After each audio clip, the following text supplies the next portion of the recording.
Est-ce que, en fait, on a quelque chose à craindre en France de la déforestation? L'avancée de la forêt, oui, d'accord, la forêt augmente en France.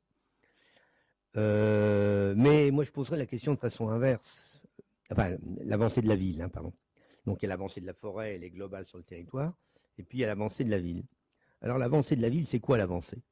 Alors, il y a plusieurs solutions, hein. Soit un urbanisme coordonné, un peu planifié, où on essaye justement de minimiser les problèmes qui se situent entre la ville et la forêt, et puis les endroits où, au contraire, on a des situations un peu anarchiques, où la politique foncière permet des bâtiments un peu partout.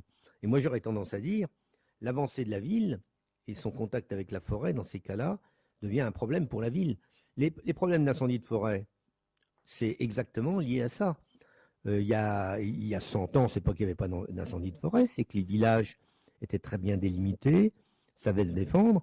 Maintenant, avec un urbanisme qu'on appelle diffus, c'est-à-dire avec des maisons un peu partout, d'abord les dispositifs de lutte sont beaucoup plus difficiles à mettre en œuvre, mais surtout, il y a de plus en plus de contacts entre la végétation et la ville. Et donc, finalement, les problèmes d'avancée de la ville posent des problèmes sur la forêt, certes. Hein, on diminue la surface forestière, mais en retour, on a des problèmes très graves qui se posent en termes de protection des vies et des biens. Un des points importants, c'est que dans ce monde où tout est individualisé, il y a des notions qui disparaissent. Et la forêt était souvent associée à une notion qui s'appelle un bien commun. C'est-à-dire que même si elle appartenait à quelqu'un, les services qu'elle fournit sont des services qui servent à beaucoup. Et donc, à partir de ce moment-là, les communautés rurales dans le temps savaient s'y prendre par rapport à ça. Il y avait une cohésion à l'intérieur de la communauté rurale. Il y avait des objectifs qui n'étaient pas aussi complexes que maintenant.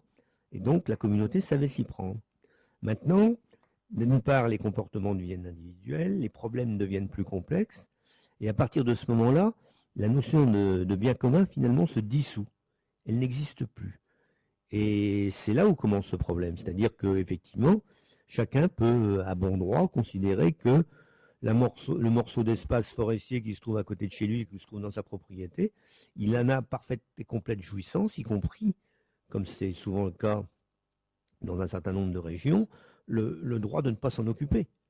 Et donc de donner des possibilités importantes à la nature de se venger l'incendie, le vent, etc., etc.